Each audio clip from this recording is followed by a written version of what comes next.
Yeah. Hello and welcome to episode 3 of Team One Take podcast. My name is Holler. With me is Kindofu, and we have a special guest, one of the, dare I say, prestige casters from Malaysia, the MKL. You've seen him throughout PUBG. You've seen him Free Fire. Where have you not seen this guy? It is, of course, Sir Cloud. How are you doing today? I'm doing very well, my buddies. Well, if you probably have not seen me on fighting games yet. Fighting games and football games, these two categories, I have not casted yet. They're the hardest though. They are the hardest, but Yeah. I think it's a natural, transition for you to kind of get into that one. I don't think it's that difficult. I've done a bit, I've dabbled in it, but it's definitely something within your reasons, Sir Cloud.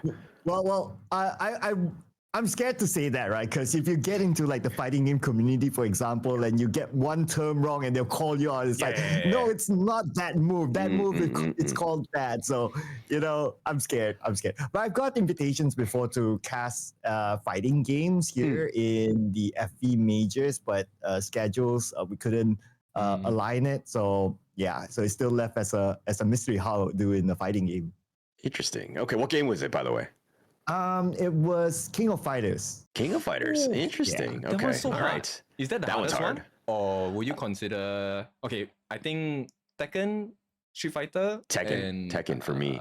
Yeah, I think Tekken is the hardest for me. Or maybe Yeah. Marvel vs. Capcom. Yeah, I anything think- like the tag team ones are really tough for me. But go on. Yeah, I think the Tekken as well. I guess if you're a viewer and you're like watching, or if you're like a casual viewer, you probably don't know what's happening. You just know there's like two characters fighting. You thought that, oh, you know what, casting this is easy. It's a high punch, it's a low punch, something like that. But when you get into the details of actually casting it, like you need to know what sort of moves are there. What's the counter to it? Whether there's potential comeback or not. That's where it gets difficult. Yeah, I mean the frame data and like it's calling the names out and everything, and they have like 150 moves each in some of those like characters. It's actually insane, and something that I like. To be honest, I would never get into Tekken because it's impossible in that regard. But okay, fighting games aside, how many years have you been casting, Sir Cloud? And of course, the secondary follow-up question is, your name is Sir Cloud, but when were you actually knighted?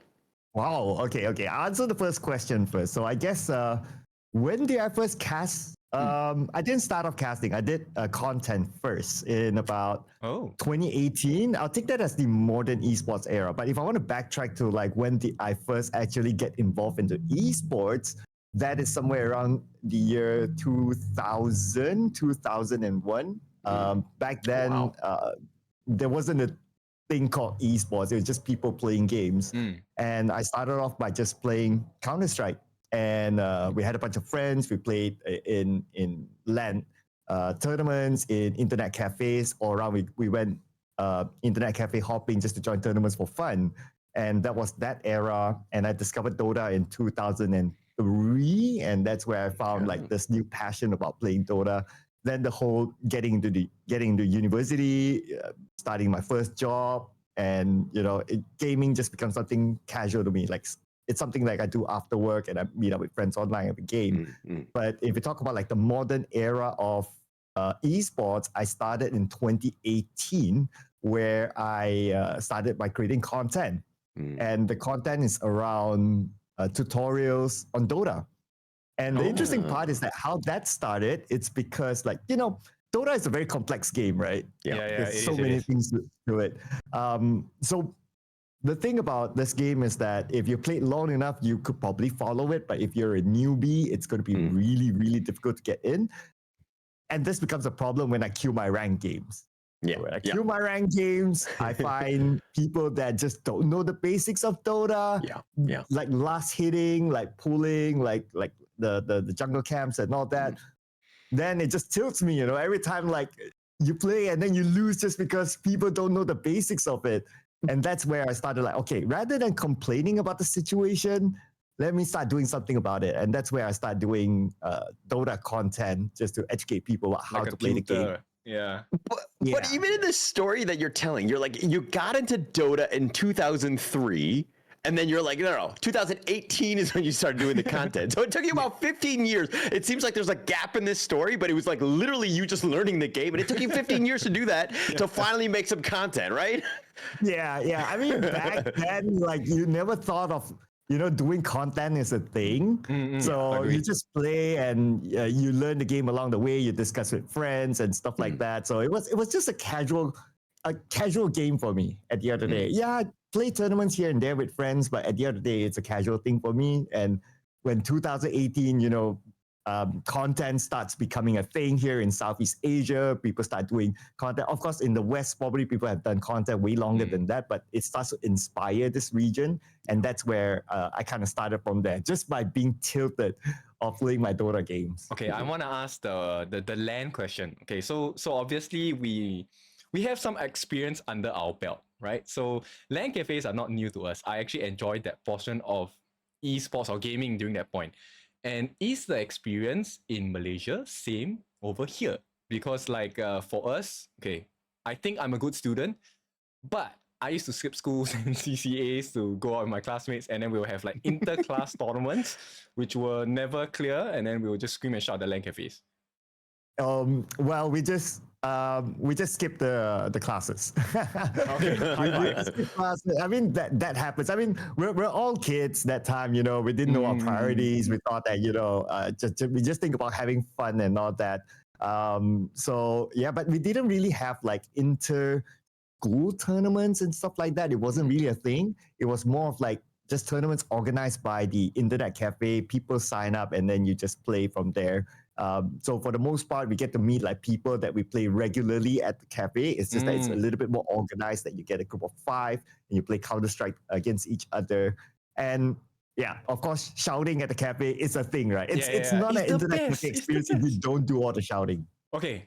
Also, I have had one experience where, okay, thankfully it's not me, but in the middle of the competition and the match, one of the parents showed up and dragged this boy home. Did that happen to you guys? Oh man, that sounded like me though. Sorry, Dad.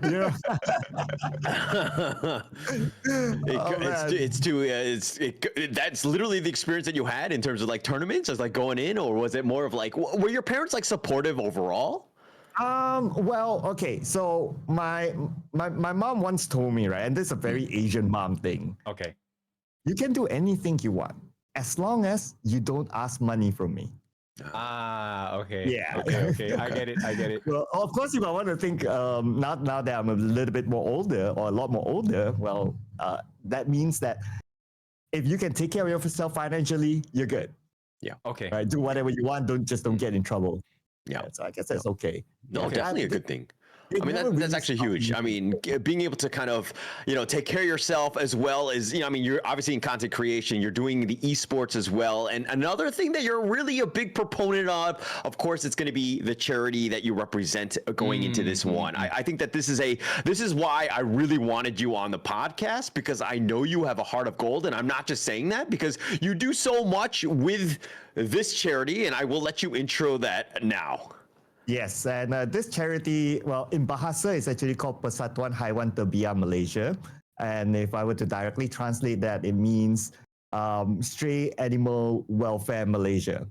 So we are a charity, just like what the name calls, Stray Animal Welfare. And what differentiates us than a lot of other animal welfare movements is that we focus on advocacy, education, and trying to be involved more at the grassroots level of things. Other charities are doing great, and we definitely need them, like shelters and all that. But our main focus is more on sending the message out and also doing the advocacy things, basically. And the poster that I have here is one of our campaigns, which is called Justice for Kopi. So just to give a little bit of context, so Kopi is this black dog. So this is AI generated, by the way. Obviously, we couldn't get a high-res picture of it, but it's the best depiction of it. Kopi was a stray dog that was shot in public. Oh, I think I heard about this. Yeah, the news went viral. It went global, especially with the charity scene. It was shot in public by the local council, with their justification of saying that Kopi is a stray dog and is a pest to the community. However, prior to the shooting, Kopi actually went viral because he is a dog that was very friendly to cats. And there was this video going around, like he was playing with this little cat, and people saying about how good these animals are together. So it actually took the hearts of a lot of people and the public. But unfortunately, a couple of weeks later, or a month later or so, he got shot by the local council in public with a firearm, and that caused an uproar with the community. So one of the campaigns that we are advocating for is we want to seek justice for Kopi, and Kopi is also representing all the other stray animals out there to be treated fairly. And yeah, basically our aim is to also stop animal cruelty. That's number one. Yeah. I mean, great cause, right? And I mean, not only for Kopi as well, and I know that you do help out, and you actually pick up stray cats yourself. I think, I don't know the exact number. I think it was 7 at one point. What number of cats live in your domicile now? Yeah, so they come and go. Now I have 4 with me. They're just outside this door. And yes, well, I can't save the world, right? So I can't save every single stray animal out there. But these cats that actually came to me, they were all in dire need of help. So, for example, like I have this. I'll give the most memorable example, right? So I have had this cat called Miki before, and Miki, who is also the mascot of my phone. So cute. Yeah, very cute. this black cat. So there was one day when I was on the way to work, and I found him at the ground floor of my apartment, lying there. So what I normally do is that I'll carry around cat food, and if I see any stray cat, I would just feed them, right? So I did the same with this with Miki, and then he did not respond, unfortunately. So I kind of poked him, and Wait, I noticed that no he response, and then you go and poke like a stray cat. Yeah, like I just like, hey, are you all right? You know, that's not a poke. Right? Like then he had this signs of life, like he lifted up his arm, right? But it was very weak. And then I had this thought in my mind is that, okay, I have 2 options. I can go to work, or I'll take care of this cat. So I decided that at the back of my mind, can I leave this cat behind and feel good about myself going to work, right? So I told myself I can't. So I called my boss. I said that, boss, I'm going to come in a little bit later. You know, I have an emergency. I'll tell you the long story later. So I picked up the cat. I went to my regular vet and leave him there for while they diagnose him and take good care of him. A few hours later, when I went back to office, I was settled down at work, and then the vet called me and said that the cat that you brought in is paralyzed. Oh my gosh. Okay. Yeah. So you have the option of either putting it to sleep, or you have to take care of it. But if you take care of it, remember, mind you that taking care of paralyzed cats are not easy at all. Yeah. So I decided that I'm not going to put God's work into my hands. I decided to do what I can, and I told the vet, okay, do whatever you can to save him. I will come pick him up when it's ready. So that's exactly what I did. And Miki is a very caring cat that shows me that there's more to life, even though it's difficult with the disabilities. He acted like he had nothing on him. He was very active. He was very caring of the other cats as well. He was very protective of them. He was like the big brother at home. He even played with them and all that. And just to illustrate the difficulty of taking care of Miki is that as a disabled cat, so he's disabled from behind onwards. Okay. We had to change diapers every day. Oh, wow. Yeah. It's like taking care of a baby. No? Yes. a baby that cannot respond to you. So you have to change diapers. We have to help him pee and poo every day, every single day. So there's no way that I could be away for long that time. Yeah, wow. I had a friend who stayed with me and we took care of him together. So when we had to be away, at least there's still somebody with him, but we couldn't be away for long. And there were many, many trips to the vet because there's so many complications to him. And the complications after 2 years took a toll on Miki, and Miki passed away 2 years later. It was the most heartbreaking moment for me. I like tears, like it's just so hard to explain it. But at the end of the day, what Miki showed me is, despite whatever struggles, the undivided love, live life to the fullest, he definitely showed it. And now Miki is running free in the rainbows.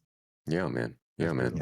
Yeah, that's a beautiful story. Thank you for telling us. I mean, to be honest, I don't have any follow-up, no jokes, which is very weird of me. I think that at the end of the day, this is really why we wanted you on. And I think that you represent something that's much bigger than just esports and all that. And again, we'll have links to all of the, the Instagram with the Stray Animal Welfare Malaysia. We'll have that one, whatever we can do in terms of like the getting the word out for Kopi. We'll take all the donations that we get, especially for this episode, will be going directly to that 100% of that. But thank you so much for the awareness, Cloud, because again, I think that more people need to hear these stories, right? I just want to add on, like, according to the diagnostics of the vet, why Miki was in the condition that he was is because of abuse. So that kind of amplified the reason for me to be involved in this cause. Okay, I have two questions. So the first one, can you tell us one misconception about these animals, like cats and dogs? Because, in my family, my mom is extremely afraid of animals. But that's because when she was younger, there was a couple of situations that left her very, very scarred for life, right, with regards to animals. So what is one misconceptions that people might have of cats and dogs? Right.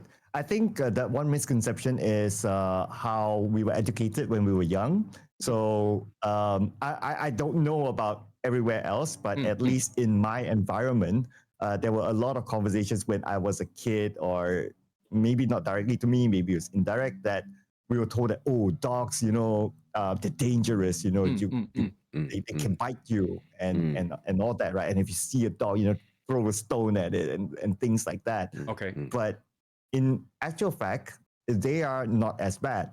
Now, and I'm not going to say that, dogs don't bite, right? But they do. They're animals at the end of the day, right? Of course, they will try to defend themselves if they are threatened. But if they are not threatened, then they're fine. Like I have stray dogs around my house that I can just walk past by, and they don't bat an eye. So as long as you don't be like a threat to them, like your body language, or you just stare down at them, to me, they're fine. So I guess that's a misconception there. Okay, then second question, look, this entire experience of having to take care of a paralyzed animal, I think that shows us, number one, you have a lot of perseverance, a lot of resilience, because it takes a lot of effort to care, right?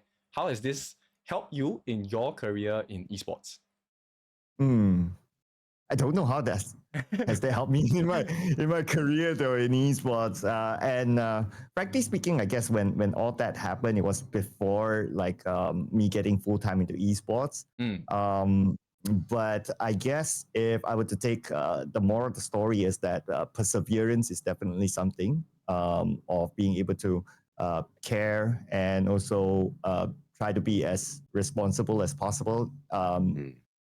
Knowing your priorities is definitely important.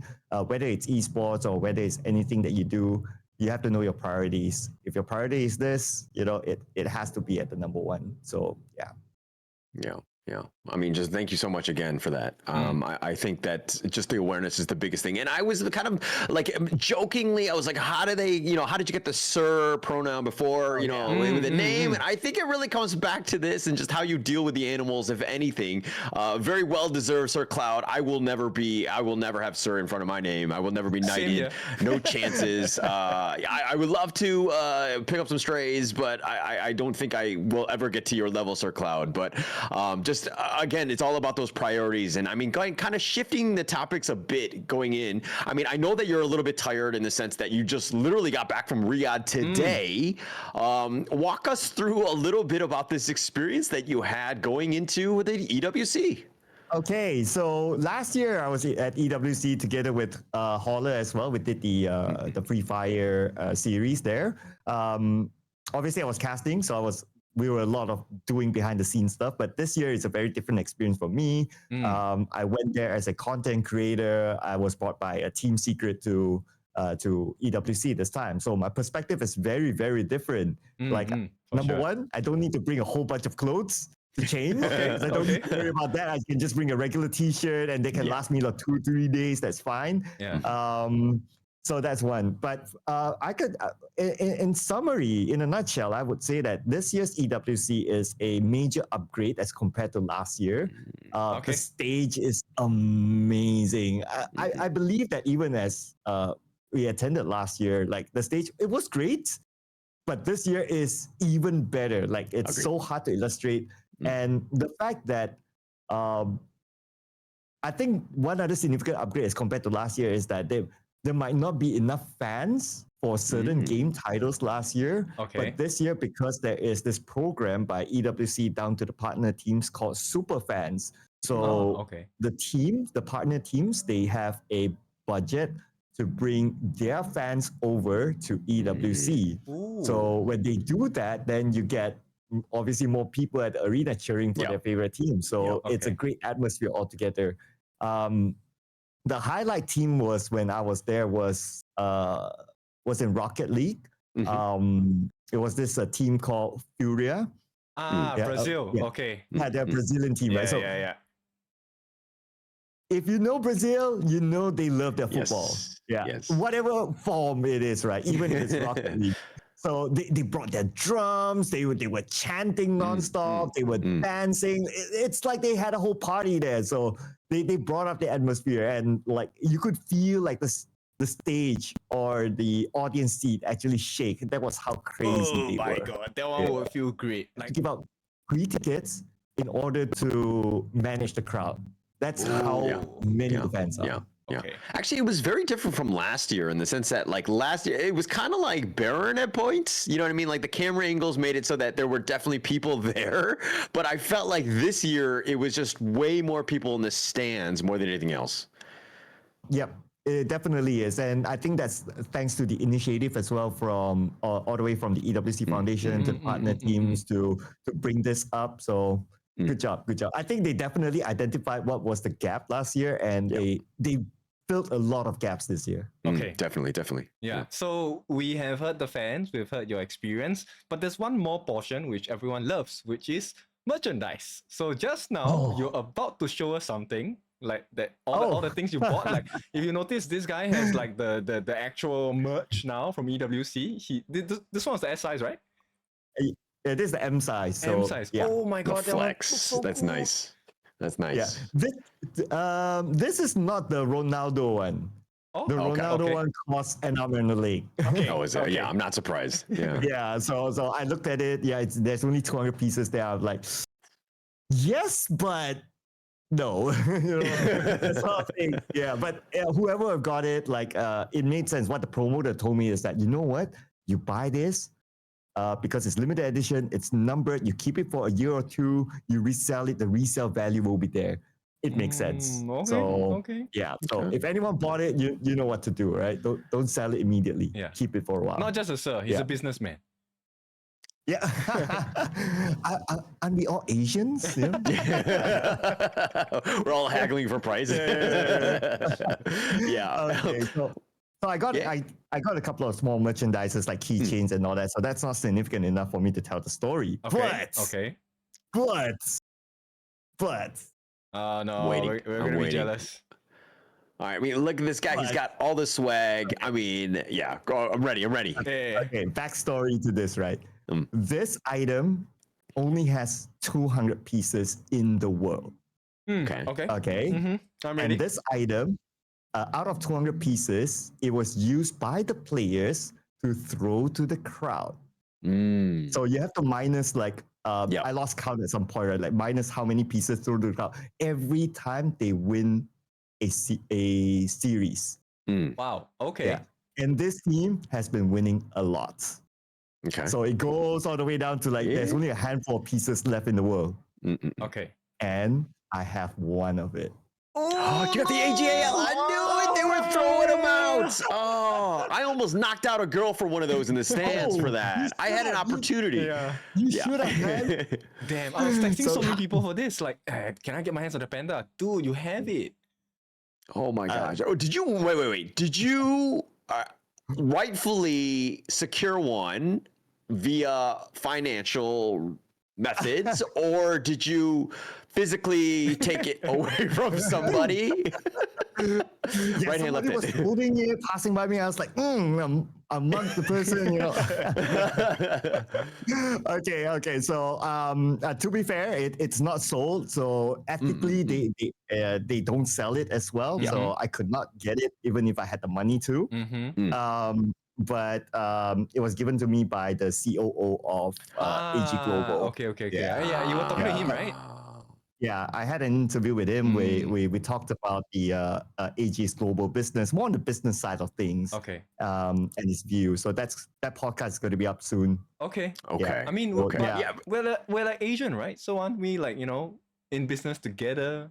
Good things should be shared, no? Yeah. So what do we all get an arm or something? Like, how are we going to share this guy? Like, what are we supposed to do? So AG, you know who to contact. We're all here. We're very easy to be reached.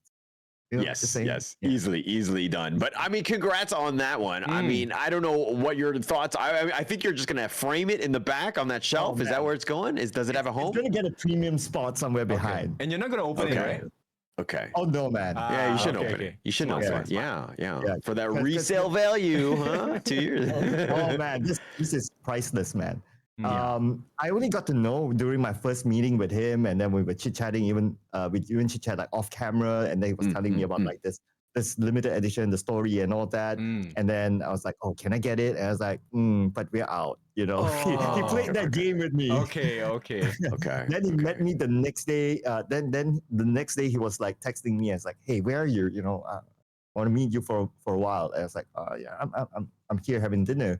And then he came over to the restaurant where I was having dinner with a few friends. He didn't say what was it, and then he was like, "Here's for you." And immediately, I just went insane. Imagine if you said, "No, I'm busy. I'm not free." You have lost this. Why would you ever do that? He's a COO. You say yes. You show up. You say yes to the boss all the time. That's what agents do. For sure. I mean, look, after those series, they would only, I think there was like one for each player that they would throw into the stands, and they would get, they would like, whatever, whoever got them. But I do know that the AG.AL fans, super fans or not, I'm not sure. But once the championship, Game 7 was over and they had that victory, you could see the fans running on the stage, taking the confetti. Yeah. And they were pocketing it all. I don't know what they're going to do with that, but they might look to sell that. I'm not sure. But that was how fanatical these fans are. Okay, that was off cam, so I didn't see that, right? But really, like, last year as well. Even last year's EWC, they did it, and not just the fans. I mean, some of the talents, they were doing it as well. I'm not gonna name names, but I mean, we can take any confetti and claim that it's from that finals, right? They were taking a video. They were taking a video. Yeah, they were videoing the confetti from the floor. Yeah. Like literally everywhere. And I was just like, oh, they're so nice. They're cleaning up after they won their T1. And I was like, no, they're looking to sell this. They are literally hoarding everything. They're going around and they were like pushing people this way. It was like more valuable than like, getting photos or anything like that. It was all about the confetti. It was crazy. How much is it sold now? I have no idea. I think that this is something we'll have to see the market for in 2 years and see, because to be honest, like these fans were, I mean, to fly on out there, I'm pretty sure that the super fans were flown out there, but then they had this separate ones, which are looking to kind of, you know, I don't know if it's like a frequent flyer miles for the AG.AL games that they attend, but they were completely, you know, on point in terms of what they wanted to do here. Yeah. Yeah, and not only AG though, I got to shout out to all the teams as well. I think all the teams did put effort into like bringing the super fans to EWC, and that's where it becomes like a whole festival. Yeah. Okay. Good times. I mean, yeah, but like, okay, look, you saw Rocket League. What were the other games that you saw? Were you able to see any? Right. So I was when I was there, it was Rocket League, it was TFT, it was PUBG PC. Too bad I missed the PUBG Mobile. Would have loved to be there. And there was Tekken. There was Street Fighter. Yeah. Okay. So those were the official games. But I don't know if you guys noticed that across the arena where I'm not sure which arena that you guys used, but across the arena where we used to do the Free Fire, the one that they had the Shield of Champions, right? There's actually a community tournament happening there. For fighting games? When I was there, it was fighting games. I think it was Tekken, and it's like open registration. Like anybody could sign up, and then you play, and there's a prize pool for it. Like I remember the first prize was 2,500 SAR. Wow. Ooh, okay. Yeah, which was pretty cool. Cool. Yeah. Yeah. Wow. Actually, very cool idea. I mean, that's something that they needed to have done. I mean, there were definitely other moments. There was like the content creator park. That was new. There was like the anime one. There was definitely a lot of different areas of the boulevard that they really enhanced, especially from last year going into this one. Yeah, I totally agree. I think as a viewer experience, they definitely upgraded themselves. There were a lot more attractions. My personal favorite was the retro park. I'm not sure, did you guys manage to go there? Retro park? I didn't. You have to tell us what's the contents, and then maybe we will. Yeah. All right. So there's this part where it's called the retro park. You walk in, it starts from the 80s. So they display all the 80s console, your Atari, your Atari and all that, your Sega, and they allow you free play for some of the games. You get to try it out. So there was a big throwback there for old gamer like me. And then it goes to like the 90s, and there's still a lot of throwback. Oh, these are the 90s PS1 games and all that. So they allow you to play. Wait. Are you same like age with Holler? We don't need to talk about that on the podcast. I think that we are experienced veterans of just in the life. we're older. Put it this way, right? We're not too far. Okay. I didn't know that. I thought you were very young. I thought you were at my range. No. Whoa. There's a very clear range difference between you and me. It's very clear. Wait, but I'm just as immature as you are, anyways. You guys have hair at least, okay? So actually, we decided to wear hats in honor of you, our guest, because we know that you like to represent the hats, especially when you're on stream. I've always been like, oh, I didn't know you could do that when you're casting. You're able to put on hats, but this has been your brand, and so we kind of wanted to just represent as well. Yo, thank you, man. Thank you. Yeah. So this was something that I thought of when I started doing my content back in the day, because I have very thin hair, and and I'm not that disciplined in like keeping my hair thin, if you guys know what I mean, right? So sometimes it looks like a patch here and there and all that. And when I turn on my camera, my first thought is like, this doesn't look good, you know? It's the hairline thingy and all that. So I decided to like, what do I do, right? And I just wore a hat, and it just stuck to me from there onward. So that's how it came. Have you ever been roasted for your hair? For my hair, no. I just thought that I'm conscious about my own look, I guess. Yeah, I look at myself. Oh, good. But good. I don't know whether this was the all these was the effect of like me having my younger days, and I did multiple hair colors just like Kin when you did it for KWC.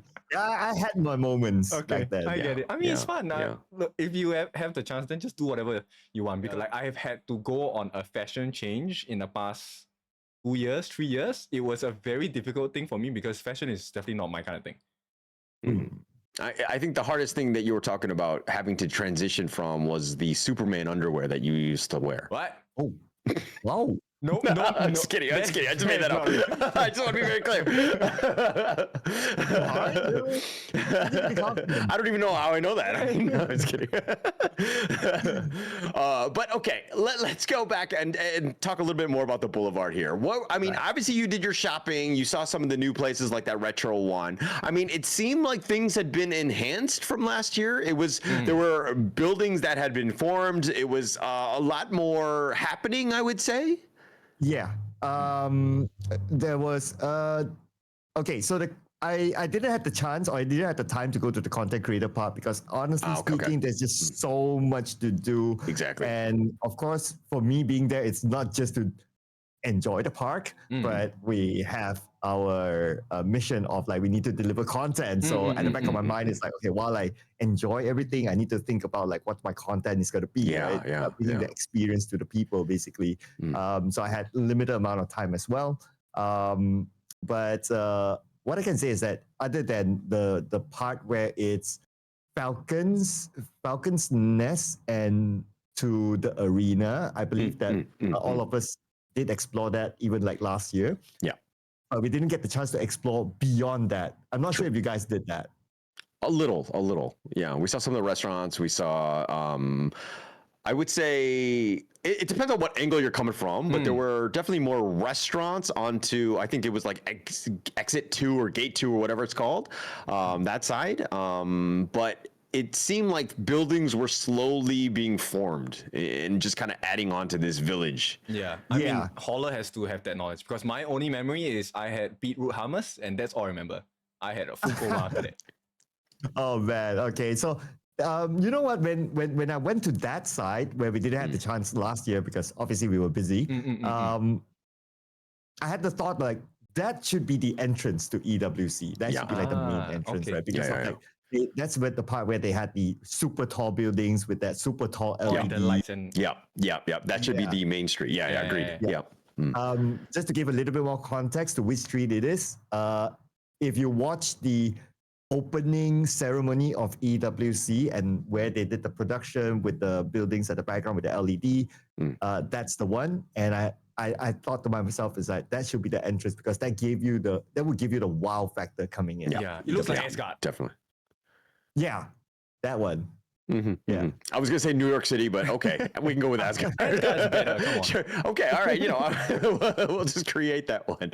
All right. But look, obviously you were talking about how you're always thinking about in the lens of like a content creator, right?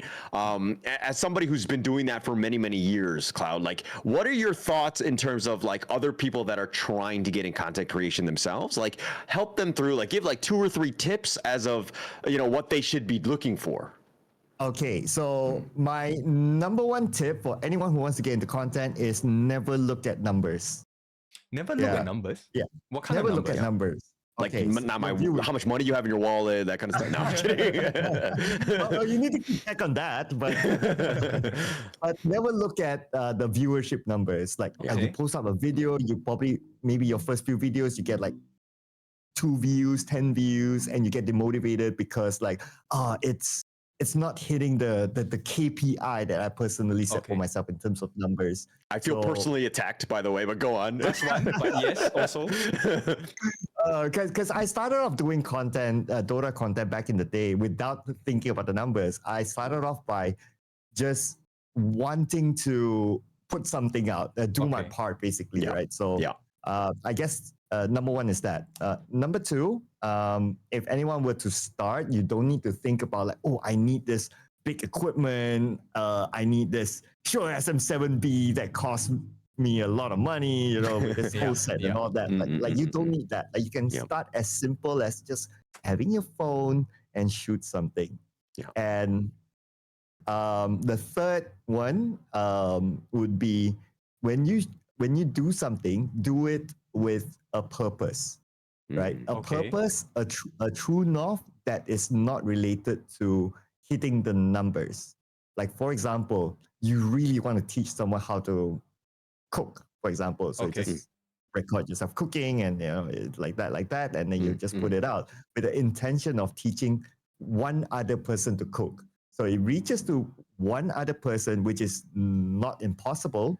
Then you would have done what you do, right? So and it keeps you happy and it keeps you going. So to me, that's my top 3 tips. Okay, I've never ever seen it that way. I mean, I think I fall prey to that mindset as well. I'm like always looking at, okay, how many people have viewed this story? How many people have viewed this video? That kind of thing. And yes, I agree. You do get like super demotivated at times. You're like, oh my, why am I doing this? That kind of thing. But yeah, okay, I will take this lesson as well, and I'll try doing more. Yeah, think of the purpose. Like, what's the purpose of you doing it? If your purpose is to help one other person, then your purpose is to help one other person. Then you don't think about the numbers. Because honestly, right, if you prioritize the numbers, and I'm not saying it's wrong to do that. I know some content creators treat it as like a full-blown business to it and all that, and that's very important. That's fine, right? But especially if you're starting off and if you're thinking about the numbers, you're easily demotivated. It stresses you out. You can do the best video that you can ever think of, but it doesn't go out. And sometimes it's not because of you. Sometimes it's not because of your direction. Sometimes it's just because of algorithm. And that's something that we all cannot control. So I believe in this one thing, right?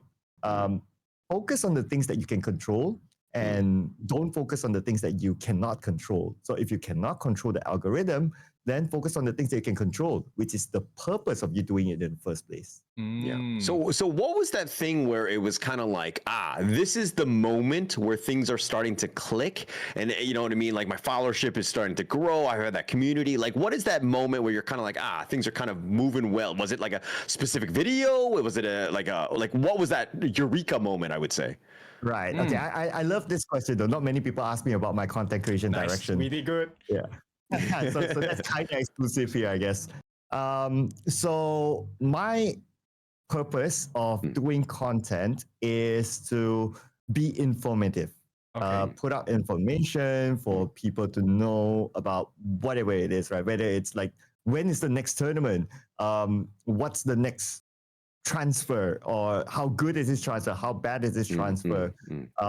So because to a certain extent, it all starts from the core of how I want to brand myself. I want to brand myself as somebody that people can rely on for information, right? Or for educational purposes. I'm able to put out like my thoughts, my views about things like that, and so on. So then it becomes like my content direction is more informative.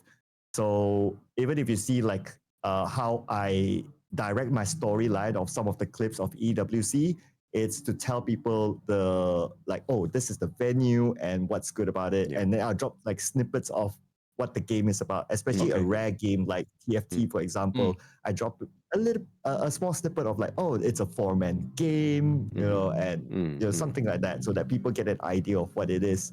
And when it comes to my podcast, where we can have lengthier conversations, that's where it's way more informative. I could deep dive into things, like for example, like when I have a chat with the CEO of AG, we don't talk about like, why is Gino performing, or why is Zoe the MVP? We don't. I mean, I don't focus onto that, but I rather think about like the bigger picture of things. Like we talk about esports market and his view of Southeast Asia, because that's where we're at, right? And how does AG manage 100 sponsors? Because that's insane. That's crazy. That's insane. Yeah, how do you do that? So that's generally how I put my direction in. And over time, after doing all things digital, I thought of like, okay, so my content reaches to people who are already into esports, right? Like people who love gaming. So naturally, they will come to me. Even if I open my live stream, I can just do a Ask Me Anything, an AMA, and I'll get questions that I can answer for like hours, nonstop. coming in. So, But that's okay because at the end of the day, that's how I wanted to serve the community by giving information. So it's all like people within esports. So I thought to myself, like, how do I want to reach out to people outside of esports and tell them what esports is about? And that all sparked me because I'm also teaching at the university. So I interact with parents all the time, or I interact with students who have no idea what esports is. They just think that esports is just gaming. So I had to tell the story, right? So then one thing sparked me is to like, okay, why not try something different that's not controlled by an algorithm? Because algorithm just leads you to people who already like it, right? Okay. So this is where I wrote my book. Oh, you have a book. Yes. So I'm a book writer as well. Oh, okay. It's written in Bahasa. At first I thought like, put it okay. closer? All right, there you go. Yeah, So there we go. Okay. Nice. It's called Esports Selamatkan Hidup Aku. It's translated as Esports Saved My Life. Oh, okay. Yeah. So first half of the book is my biography and how I got into esports and how esports literally saved my life. Okay. And the second half. Can we get a spoiler? No. I'm not gonna. I'm just kidding. I'm just kidding. Do not spoil it. Sure. No. Move on. No. If you want it, go and buy it. Yeah, that's how you gain the support. Don't. Yeah. Don't show it. Don't show it. Yeah, a lot of people have been asking me for like the English version. Well, there are financial considerations because publishing a book is not cheap. Yes, getting the license itself, you know, I could buy the Cristiano Ronaldo jacket easily, things like that. Yeah, and second half of this book is to talk about the industry, whether it's from a financial standpoint or from an economical standpoint or even from a performance standpoint as well. Okay. So this gives a good overall, and it's not meant to be technical. Overall view to the general public of what esports is about. So yeah, so I didn't know that you had that. Dude, this is so cool. Yeah. But I do. Okay. Yeah. You should. I think we should add like a link to. Yeah, for sure. We need to add the charity. We need to add, by the way, your podcast that you're talking about. Also, what is the best social, Sir Cloud? What's the best way to find? Like, where should we be directing everyone? To your Instagram or Facebook? What? I'm in all popular platforms, I guess. I'm on X, I'm on Facebook, YouTube, OnlyFans, Instagram, TikTok, and yep. Number, just put your know my personal cover, number. man. You know, that's supposed to be my feed videos, you know. Sorry. Like those, you know, I'm not supposed to show my face, you know. It's, Yeah. Don't spoil the market. if you see my feed, you know it. All right. Well, honestly, it was really great having you. Just one final question, and I just kind of want to talk a little bit about MKL, right? We previously did some casting in the MKL League. Things have kind of shifted in terms of just like the overall. Obviously, Nova's still that top dog, but we're kind of seeing some like, you know, shakeups in terms of like rosters with like BSC and Homeboys. What are your thoughts on that team and just like overall with MKL? Okay, so I guess let's start with the overall, right? So at the point of our recording, a lot of the rosters are not announced yet. Okay. So I guess we have to leave it till then. Okay. Right? I've heard movements here and there, and maybe this is the worst kept secret, right? Literally team secret. Yeah. We know. They're not in MKL anymore. So where do the players go? Well, I think quality players like from Team Secret, they obviously will have a new home. But to which home? Well, I guess at this point of recording, the viewers will need to stay tuned. Yeah. Honestly, I also cannot say much because it's not officially announced. Maybe if I say it now, it might change tomorrow. Who knows, right? Yeah. Okay. Yeah, so to be fair to the teams as well. But on MKL, I'm also shout out to TAR UMT, which is the university that I'm teaching at. They managed to qualify into the MKL through the Open Series. So I think that's a huge achievement because it is the first time a university team or varsity team actually make it into the pro league. That's awesome. Yeah. Disclaimer, a lot of people have been tagging me on social media and all that, but disclaimer, I have nothing to do with the team. Okay, we make it clear. That's obviously why they qualify. Yeah. Because I have nothing to do with them. Right? Yeah, because a lot of people thought, like, oh, are you the coach? Or are you the manager? No, right? Okay. So I do know them. Okay. As in to the extent of like I do know they exist and they have been playing in tournaments here and there. That's about it. I have not interacted with them, so that's a disclaimer, right? But I'm really happy that happened for them because these boys have been working hard, going out and play various tournaments around. So overall for the MKL, I think there will be I don't think I know there will be a lot of shakeup in the MKL in terms of roster.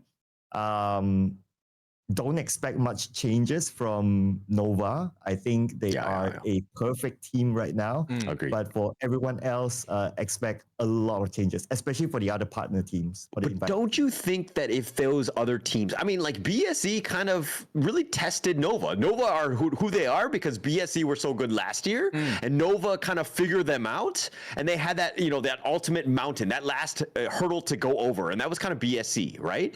But seeing as that the teams have kind of been shaken up a bit, and obviously we don't have to go through the specific teams, is this going to hurt Nova's chances moving forward? I don't know, man. Okay, honestly, from an outsider looking in, I don't think so. I think Nova will still be the supernova. Now, the fact that they are enhanced with, I think they had a boot camp or a learning session in China, right? Yeah. So I think that would definitely enhance them even further. And the fact that they took a game out of TTG during EWC, we all went wild. I was crying in this very room. Like I had tears flowing out. Like I couldn't believe it. It was so emotional.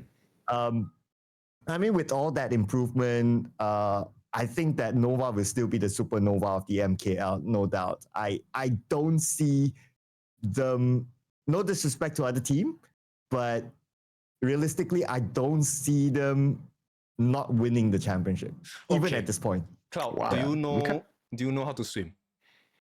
I don't. Okay, still, I'm going to throw you on the deep end because after this whole MKL experience, we are going to see nations clash. IKL, PKL, MKL. Do you think MKL still is going to hold its position as the strongest Southeast Asia region? Good question. So I know that there are some movements as well around the region from notable players from MKL, but we'll leave that as that. But I still think that Nova will still be the top one team in the region. Because if you kind of think about it, like even if like you move like experienced players to other teams, like they'll need time to settle in, right? But how are you going to beat a team that has already settled in and is consistent?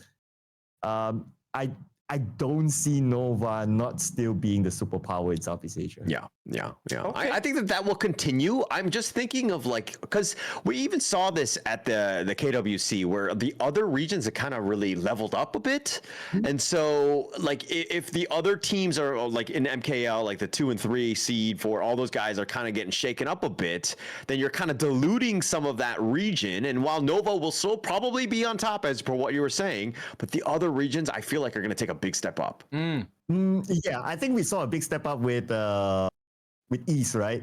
Yeah. KME. West. Cam West. Oh, sorry. Unfortunately. East we don't talk about. They're dead to me. Are we going to get there, Holler? Yeah. No, I want Nongshim to be my pallbearer so they can let me down one last time. And to be clear, I'm switching. I'm going over to the West. Oh, I want to be there too. Can't blame you, man. I mean, honestly, with BTK, Twisted Minds. I mean, who would have thought that they would have went that far? Let's be honest, I did. Oh, okay. Yeah. Right. Hollis not saying anything. Yeah, no, I was there. He knows. For the record, I have the best predictions for all. I just won this like contest that we had with all the casters here, and I had the most correct. So Correct, but the most important result did not happen. So yeah, no that's shit. that. Yeah, screw them. Right. Prior to the KWC happening, I was obviously when the brackets came out, like I would put a little bit more attention to like, oh, where are the MKL peeps, right? Like the three of them, right? So when they were grouped up, so I thought to my mind, like, maybe all three of them to go to the playoffs, right? Yeah. If not two of them, if not bare minimum, you would thought I would think like two of them, right? But two of those teams slayed by Twisted Minds. That was mind blowing. Yeah, that was the craziest part, right? I mean, Twisted Minds, like I think that they were loving the fact that they were always the underdog, and then the fact that they just like showed up when they had to, except for that last third, fourth place game against Nova, they kind of like threw that one in. I mean, every other series was really a banger. I mean, Twisted Minds really stepped up, and I think that with expectations so low for them, they were like, oh, we want to kind of, they use that as motivation, and they kind of like surpassed everything. But can they kind of keep that consistency moving forward? I think that that's going to be the number one question for this team. Yeah, so that's where we don't know yet, right? But so far, what we do know is that we definitely see them in the KMW moving forward. The qualifiers have ended and all that. I believe by this recording, a lot of people would know the results. But I was also asking myself, like, is this a good thing or not, right? And to me, it's actually a good thing that competition is going to be tighter moving forward into the next international series. And I like seeing that.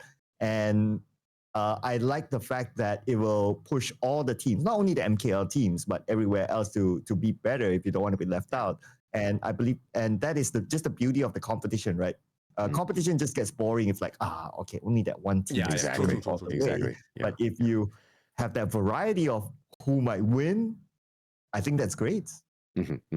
And I think that was the biggest thing about Nova Esports, taking off one game off TTG. That was like the biggest thing. If they got swept this is our greatest champion in the global stage, and then they weren't able to take a single game. But the fact that they got one, they were able to draw blood. I think that gives a lot of hope into the global scene where we have a chance at some point. Dude, if that happened, like let's say game 3, for example, right? The feeling would have been different. Because that happened in game 1. Like the first one. The first one. Yeah. I was obviously watching the live stream. Everyone was just going ballistic. The community groups in the MKL community groups just blew up. Like everyone was just insane. I was sitting here also cheering for my homeboys. And I teared. I literally teared when they actually won that game 1, and everyone has that hope of like, can we actually do it? It's insane, right? But but we all know what happened after that. But it almost felt like it doesn't matter because Nova won that one game. That actually was the goal, I think. Yeah. So you had tears closing up. Yeah, I mean, you had tears after that first game win, but after they lost, did you have more tears? But this time it was sadness. Oh man, that's evil Holland. I'm sorry. That is Holland's true form. But I'll be honest, right? Like let's be real, right? Like we know that when the KPL teams were drawn in, the best that we probably could do on paper was third place. So so realistically, we got the third place, and we got that one win against TTG. To me, we done the job. But they have done the job. Yeah, absolutely great by Nova. I mean, it was a big show up. I mean, they were like, look.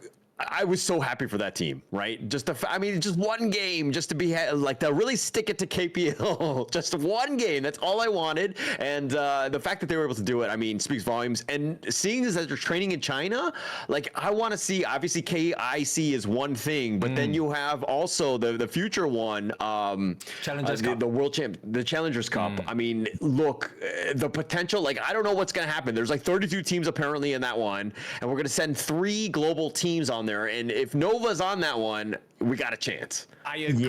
We definitely have a chance, and it's like KPL teams, KGL teams, streamer teams, and then with the global teams, And I think the standard is pretty high. And to be clear to everyone watching, if you are new to HOK, the way in which Nova won game number 1, it's not something that was like, what, they fought super hard. No, it was a 16-1 scoreline. They dominated. I mean, okay, of course, no shade to Nova. I think TT Global was definitely testing stuff out, but still, that's a good win. True. Yeah, I mean, it's good headlines, right? So why not? It's good content for us sitting here across the world. So why not? We'll take that. Definitely great. But yeah, I mean, okay. Anything else with the the MKL? Any final words, Sir Cloud? I guess because it's the second season of the MKL, I understand that not only like the players themselves getting in tune to the MKL, but also the organizations as well tuning themselves to the MKL. That's why we, even though it's like the second season, but we will expect to see a major roster shift with most of the teams. That's absolutely fine, right? And at some point, it will settle down, and I believe the MKL will be really, really competitive. So Cool. To all the teams that are playing in MKL or may play in the MKL in the future, you have to always be at the top of your game. And you cannot be complacent. You cannot be comfortable. It's also one of the chapters that I wrote in this book about like the bell curve of performance. Like at some point you might hit your peak, but there's also a point where you will slump. But how do you slow down the slump? At least. So that's the question. Yes, promote your book more. I love it. Yeah, there you go. We'll definitely have the links on when we post this, so don't worry, that will be happening. But okay, MKL starts September 5th. Actually, the IKL is going to be starting this weekend, the 22nd.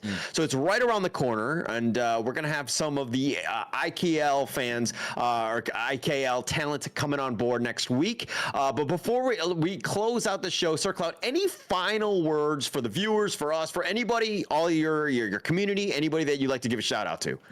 Well, shout out to the people running this podcast, Holler, Kin, for doing this. I know how much effort it takes to like produce stuff and to put out there. And I really like the format of podcast is that it's not only talking about the game per se, but you try to explore things outside the game as well. You try to explore passion projects as well.